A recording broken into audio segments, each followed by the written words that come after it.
Здравствуйте, мои дорогие! Я снова рада видеть вас на своем канале. Ну что, девчоночки, сегодня новый урок. Поехали!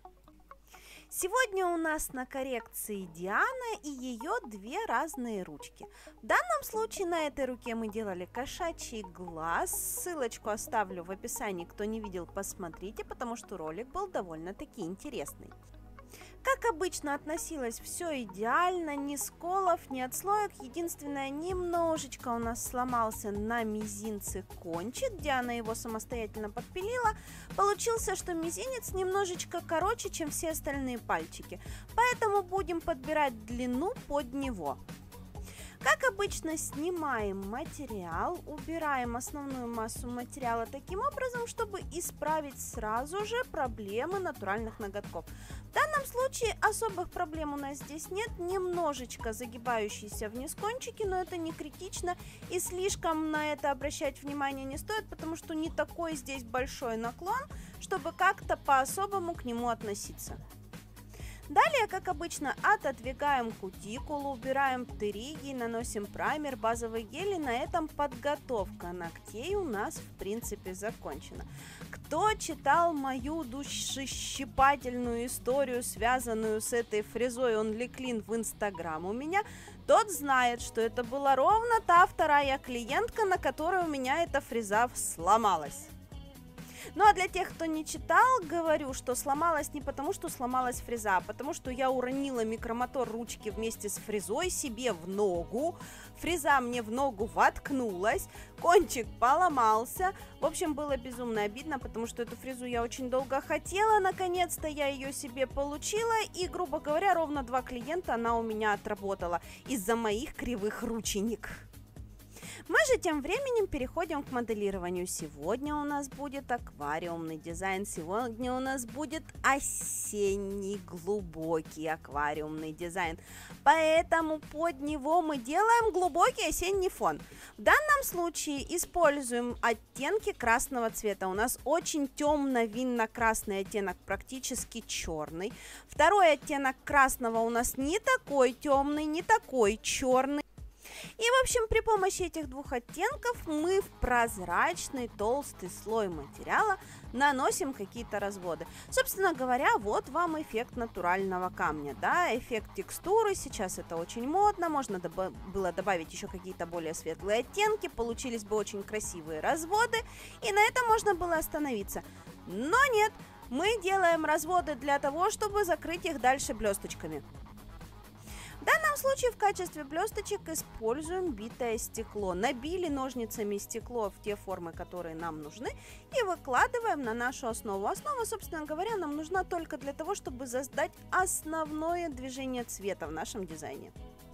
Далее у меня есть уникальные штучки. В свое время, когда я покупала, вот эти штучки назывались манка. То есть это блесточки, глиттерные частички, которые не блестят, они матовые и неоновые. Очень красивые штуки, очень красиво смотрятся в дизайне, очень интересно все это выглядит. Наносим их, предварительно смешав с прозрачным материалом, наносим желтого цвета, оранжевого и немножечко золотых блестюх.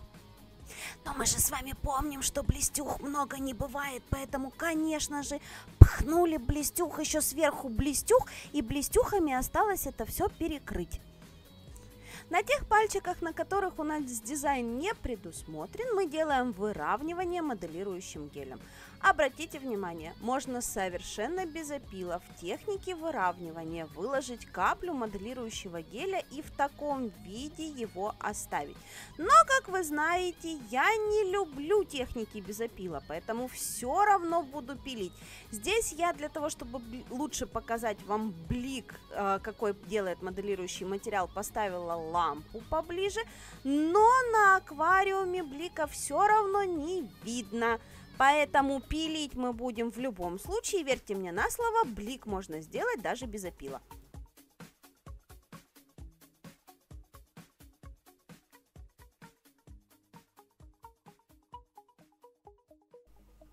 Но как бы я не любила пилить, как бы я не любила момент с опилом, все равно, чем чище выложен ноготок, тем опила у нас становится меньше, соответственно, все становится намного быстрее и проще. Те девчонки, которые моделируют гель-лаком, которые знают, как выложить этот блик, им становится намного проще, потому что на самом деле вам нужно просто подобрать консистенцию моделирующего геля, который самовыравнивается. Все, что вам необходимо. Итак, после того, как мы сделали наши ноготочки, мы делаем им маникюр, то есть обрезание кутикулы, и после выполнения маникюрных манипуляций переходим к дизайну. В данном случае в качестве основы под дизайн был выбран вот такой вот глубокий красный цвет, очень красивый, очень вкусный, который мы наносим в 2 слоя с промежуточной просушкой. Как обычно, на втором слое подводим к кутикуле, к боковым валикам, в общем, сделаем все манипуляции.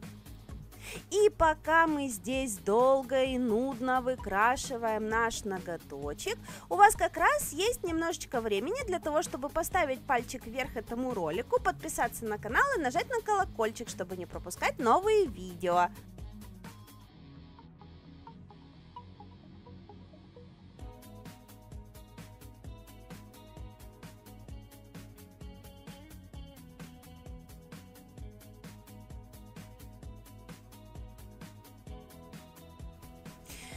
Далее переходим, как сказали в предыдущем ролике, к моему лайфхаку. Девочки, смотрите, мы ногти пилим. Обрезать кутикулу до того, как мы пилим ногти, совершенно бессмысленно, потому что мы пилкой все равно будем задевать. Мы можем взлохматить то, что мы обрезали. А в моем случае с моими волшебными ручечками я еще и в кровь порежу клиента пилочкой.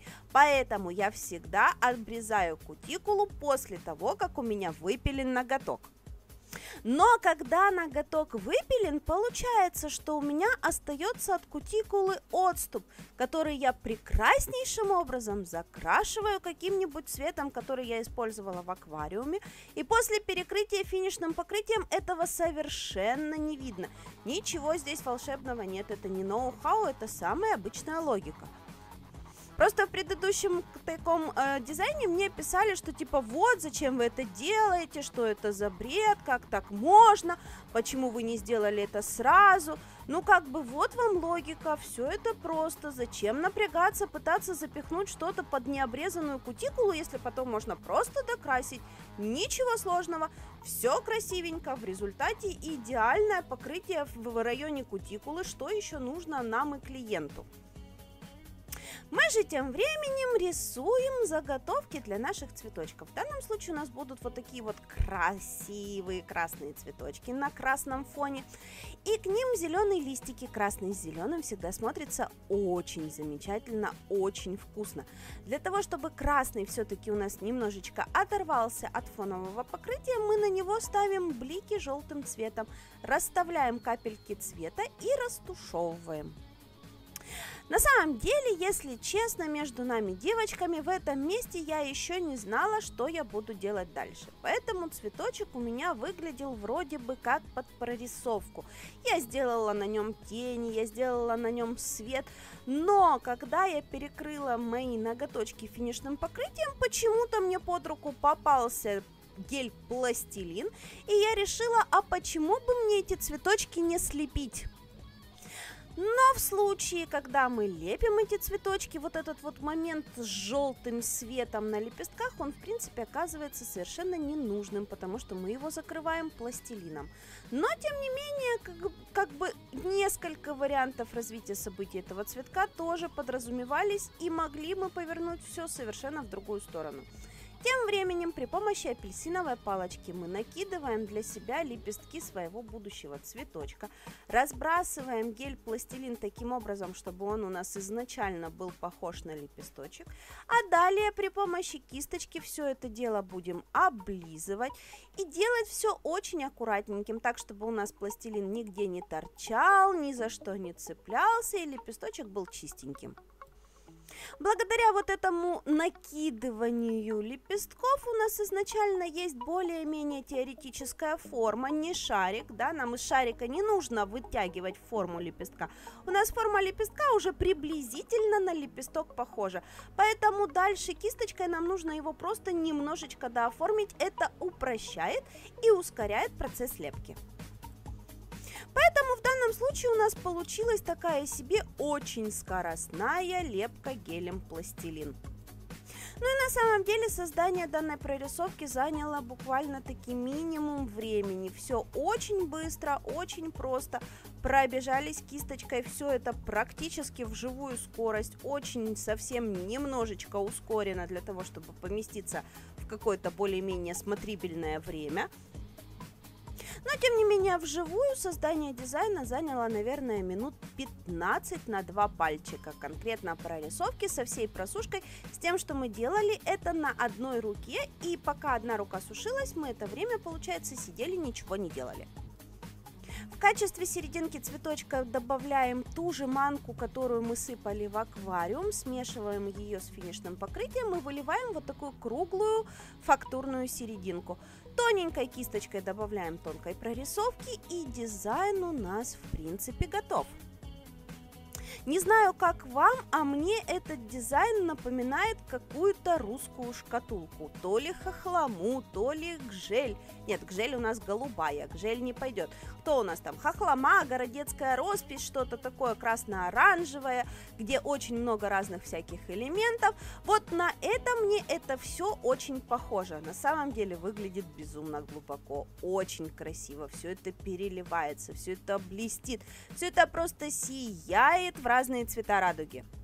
Лично я в восторге от этих ноготочков, надеюсь, в восторге остались и вы. Не забудьте подписаться на канал, впереди много новых интересных роликов. Я же на сегодня с вами прощаюсь, всем до новых встреч, пока!